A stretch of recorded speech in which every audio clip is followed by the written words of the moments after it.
we are getting back to an understanding of gender before colonization and white supremacy destroyed our understanding of gender.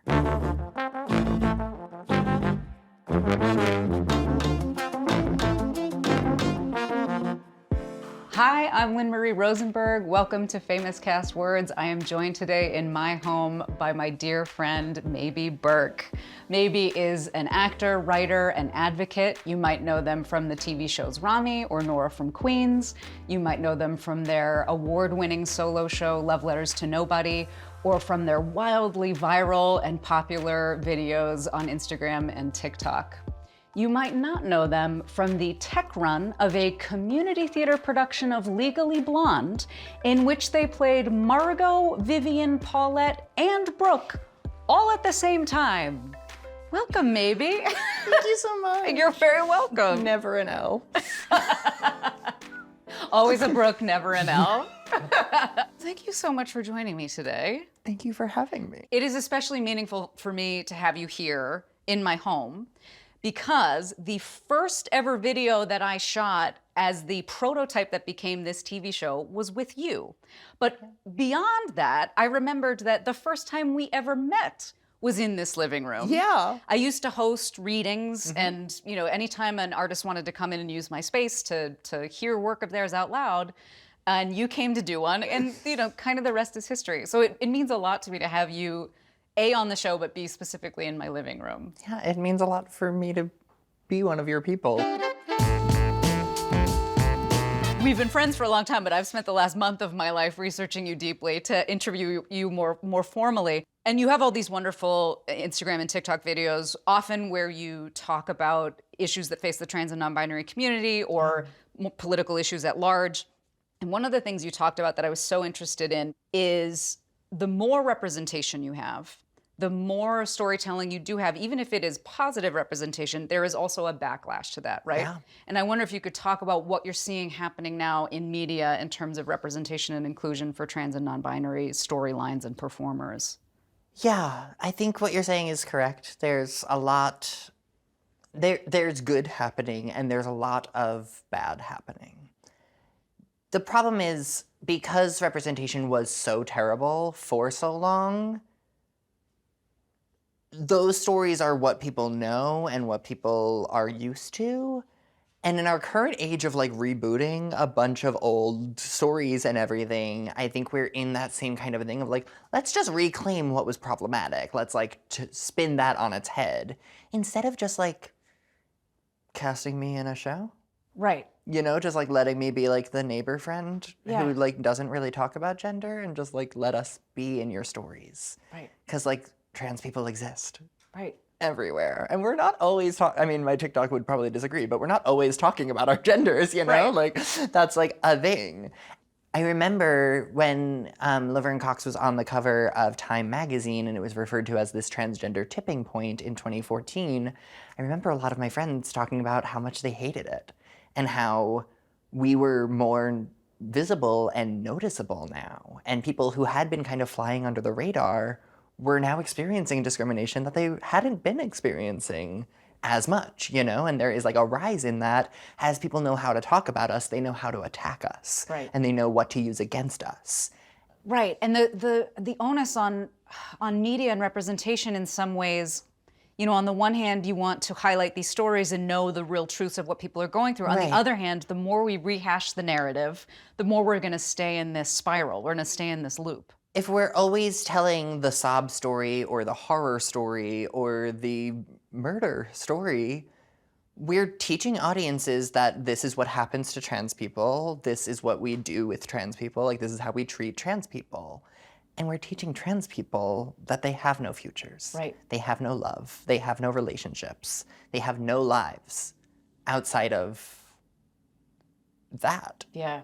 And that's why we're seeing, with a rise of positive representation, we're also seeing rise in numbers of young people claiming their identities earlier in life. Right. Because it's not as scary anymore now that we have better options and better ways to go about things. Anytime I hear arguments sort of against progressive advancement in or advancement in being inclusive of all humans, you just want to shake people and say, it's going to make it better for everybody. I mean, there's, the structures that decrease the value of the quality of life for a trans and non-binary person are the same structures in misogyny. Transphobia, homophobia, it's all misogyny with a different filter slapped over it. Right. It's all the same system of power, and it's all rooted back to white supremacy. Right. The reality is we're not expanding a concept of gender that is natural to our species. We are getting back to an understanding of gender before colonization and white supremacy destroyed our understanding of gender. Right. Before European colonization, societies and cultures had much more expansive views around gender. And there's histories and legacies and words and language to describe those experiences long before Christopher Columbus brought a little boat over here, you know? We're not expanding the conversation around gender. We're getting back to our roots. One of the things that affects marginalized people in general is hair and makeup on set. So I wonder if you could talk about both positive hair and makeup experiences you've had and also maybe some less than positive experiences. Yeah. I mean, so, I just got my first certificate to be a makeup artist professionally, and I'm working on kind of shifting into that vein more. Who knows where I'll go? I might just be a beauty influencer, which I'm here for it. Yeah. 100% here for it. Doing the good work. Yep. But part of that is because I've always felt held and taken care of by the makeup girls on set. And I'm saying girls because I think they've always been women that I've worked with. And there's, a lack of trans representation across the board, but I didn't know any trans and non-binary people doing that. And I don't know folks. And I think I could be a person who makes those people feel safer. And actors like me can feel better knowing that they're not the only one in the room, right? That somebody who understands is taking care of them. Because I've had some rough goes. A show that I worked on, I sat down, I was a day player, so I wasn't making lasting relationships with these people, but I sat down in the makeup chair and the artist looked at me and asked, "Have you ever worn makeup before?" The first time. And I was like, I've been acting since the 4th grade. Mind you, she had a mood board in front of her with a picture of me wearing makeup. Who asks a professional actor if they've ever worn makeup before? Yeah. I was like, I don't think you would be asking me this if I was cis. Blonzer.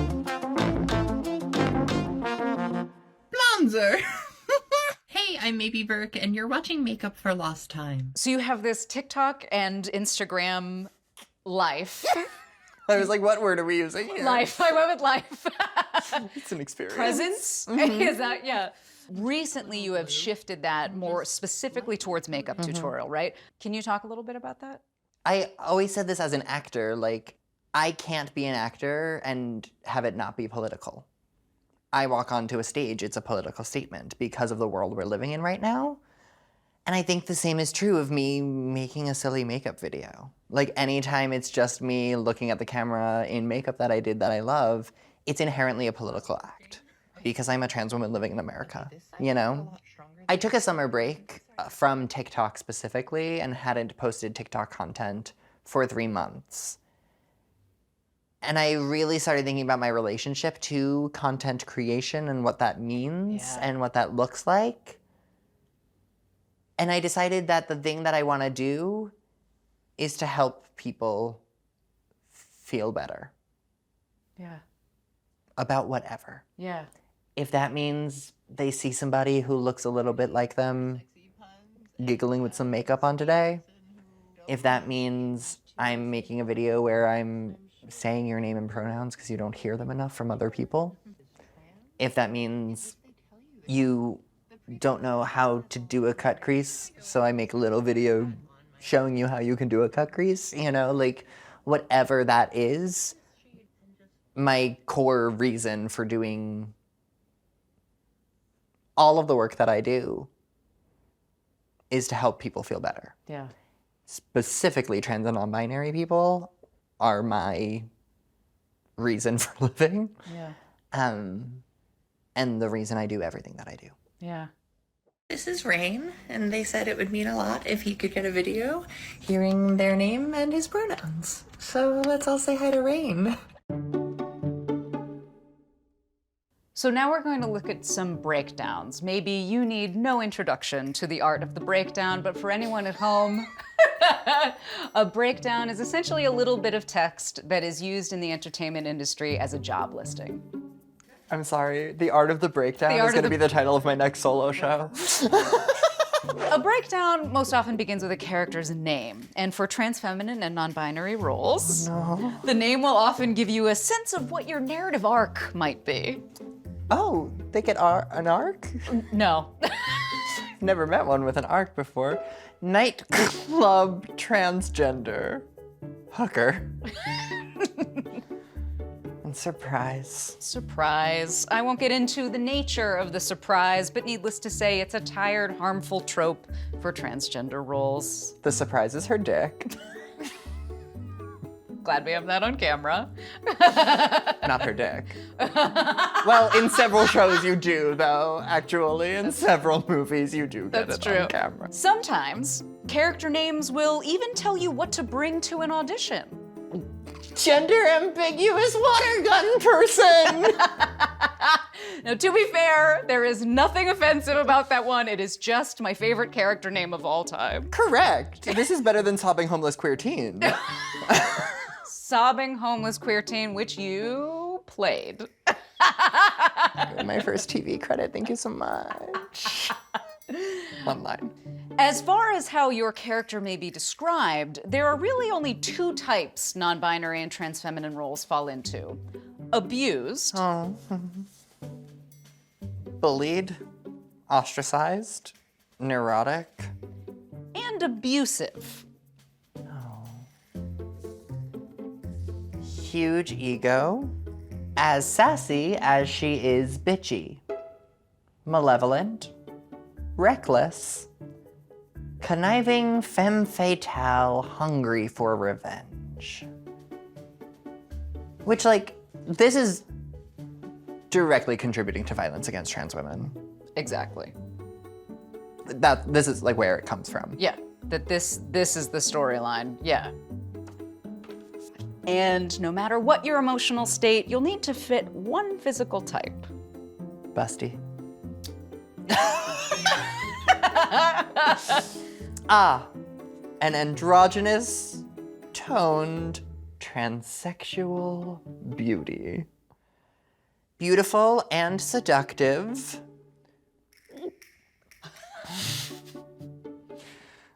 Oozes sexual confidence with masculine feline features. Like a large predatory cat. Stop describing trans women as masculine, 2014. Please. Yeah. But get ready for this. But at the end of the day, your most important skill set will be having a thick skin to deal with toxic language like this. Can be cast with a woman or a very passable transsexual. If the light is right, she can be quite beautiful. But to the observant eye, she isn't fooling anybody. A transvestite prostitute. Strong character faces that capture the qualities of worn, weathered, broken. I mean, worn, weathered, and broken is what I feel like from looking at casting language all day long, always. Worn, weathered, and broken is my relationship to the industry. That's true. It might be mine as well. It's getting there at least. One thing that I couldn't find a way to work into the breakdowns discussion because it is an omission instead of a presence. Humanity. And it's humanity. No, Compassion. it's this new thing that I am seeing in breakdowns where there will be boilerplate language at the top that says, we are interested in expansively casting and blah, blah, blah, blah, blah. And then in the ensemble call, it is specifically requesting gender fluid and non-binary performers. But then in the principal calls, it either specifically says man or woman, or it does not mention anything about gender fluid and non-binary performers are welcome to audition, or we are actively seeking. And I wonder if you have noticed this. Yeah, we can't let them talk though. Yeah, yeah. That seems, in some ways, that's what it is, right? I see the intention of trying to make jobs, carve out space. There are some shows in particular that don't just say they encourage actors to apply and things, but will carve out this ensemble track is going to be a trans or non-binary person. First of all, there's a lot of different kinds of trans and non-binary people. Right. But also, I've gotten some of those calls and I've been like, oh, I'm really good for that role. But this is the one you're going to see me for. Right. And I'm not going to book that one. I would book her.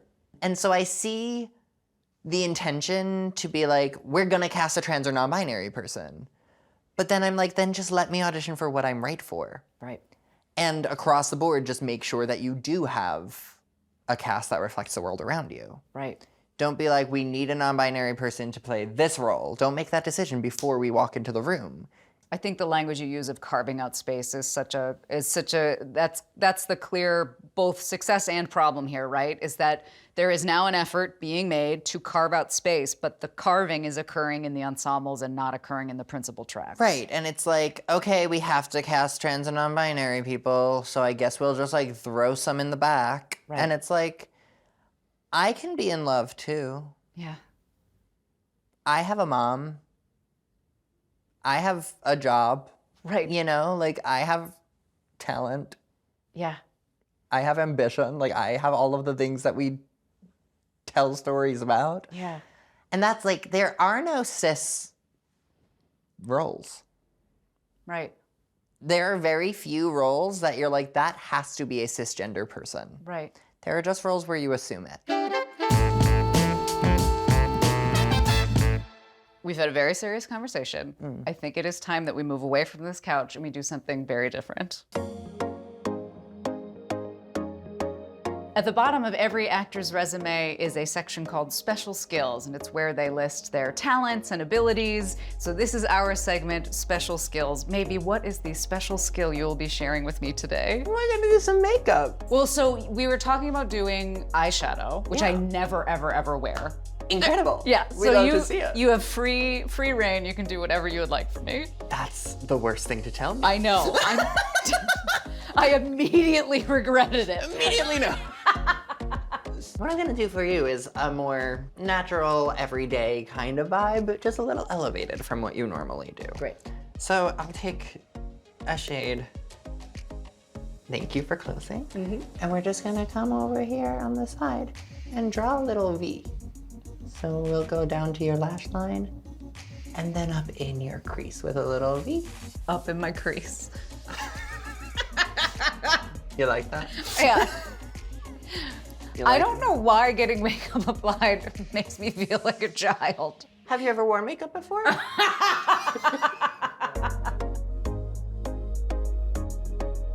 I have makeup application processes that I don't think you would agree with. Let's talk about it.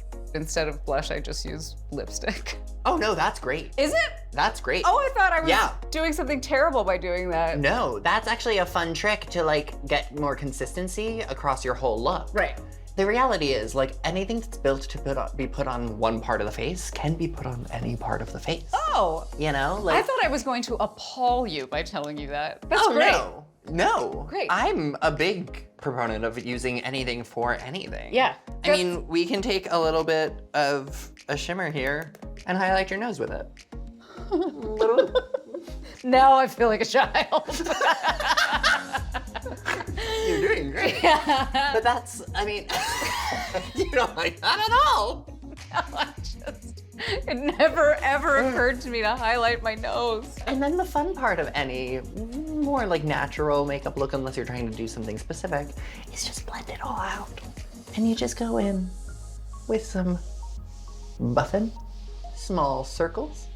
Wait, so is that with a brush that has nothing on it? Yeah. I see. You can also take like a lighter, like a taupey or a lighter brown to soften the edges. Another fun trick, and you'll like this, for the consistency and whatnot, is you can use your blush color around the edges of your eyeshadow to like So make it look like blush color.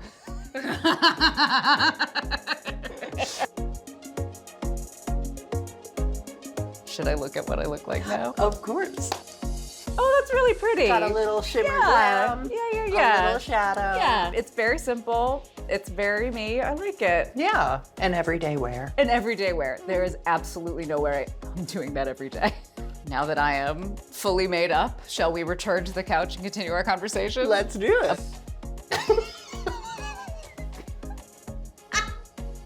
Let's talk about traveling while trans. One of the things that we have to deal with as performers all the time, and you certainly as an educator have to deal with, is travel, right? Transportation and travel all the time. And you've done some really interesting TikTok videos about what it means to travel while non-binary, travel while being trans in this world, and the things you have to think about that the cis world does not need to think about on a regular basis. I wonder if you could talk about that a bit. It's one of the very clear areas where it's like, oh, I think about this differently than cisgender people do. Right. And it's one of the only areas that like it's at the forefront of my mind constantly. I have grown into a person who like, I'm not thinking about gender when I get ready in the morning. I don't sit in front of my closet and I'm like, do I want to be perceived as a lady today? Some people do. I don't want to be like mocking that. Yeah. But for me, my gender expression is usually like, do I have to walk a long distance? Is it gonna rain? Like, do I get to sit at this event? Like, those things influence what I do much more than gender. Unless I'm traveling. And so flying in particular, I have the privilege of the TSA pre-check, which makes things a little easier. If you're not familiar, if you go through the full body scanners at TSA, a TSA agent decides whether they're doing the scanner male or female. They don't read your ID. They read you. And they press M or F. I didn't realize that they had made determinations on gender at all. Yeah, because the scanner, and this is where trans and non-binary people run into problems at TSA in particular, the scanner will often pick up an anomaly in the groin or an anomaly in the chest for people who have bodies that don't fit into our binary understandings. Right. And so I think the TikTok you're referencing was an experience where I was flying recently and I got to the airport and the pre-check line was closed. And I had not thought too heavily about my presentation, and then I was standing in line for security and I was like, do I run to a bathroom and take off my bra? Like, how do I go about, like, all of these things? Because I know people who dealing with TSA or like when they've been arrested at protests and things and like agents questioning them about what they're wearing and their undergarments and all of those things. I went with my family to South Carolina, and I remember the first night that I was there, I went to the bathroom at the restaurant we were at, and I was sitting in the stall Googling the law to see whether or not I was allowed to be in there. I mean, we laugh, but that is a traumatizing thing to have to deal with. Yeah. And that's, I mean, I'm already a person that, like, if somebody else is in a women's room with me, I will sit in my stall until I think nobody else is in the space. But I didn't pee in public for a week because I didn't know my surroundings and I, like, wasn't comfortable in that space. And that's not good for my bladder. That's not good for my mental health, like, that's not good. I have to reconsider so much when I'm out and about. And too many of us have to do that and consider where we can go on trips. And when I went to Little Rock, Arkansas recently, they had me stay in Memphis and then we drove over, Yeah. And we're deliberate with where we go, because I can't go everywhere. Right, Or I can, but I might not make it back. right. They were a travel them. They said, see you later, fam. I'm presenting much for this flight. I wonder now if you were a young trans person or a young non-binary person coming out, do you feel like there would be a different experience? There were different things you could see in the world? 100%. Yeah. The thing that I think has really changed the game since I was a kid is social media. Young people can see me, Yeah. not me playing a character, me packing for a trip to Arkansas. Yeah. You know, they can see multiple people living genuine lives and talking about their experiences from their perspectives. You know, the things that we've been asking writer rooms to do and to hire people to tell their own stories.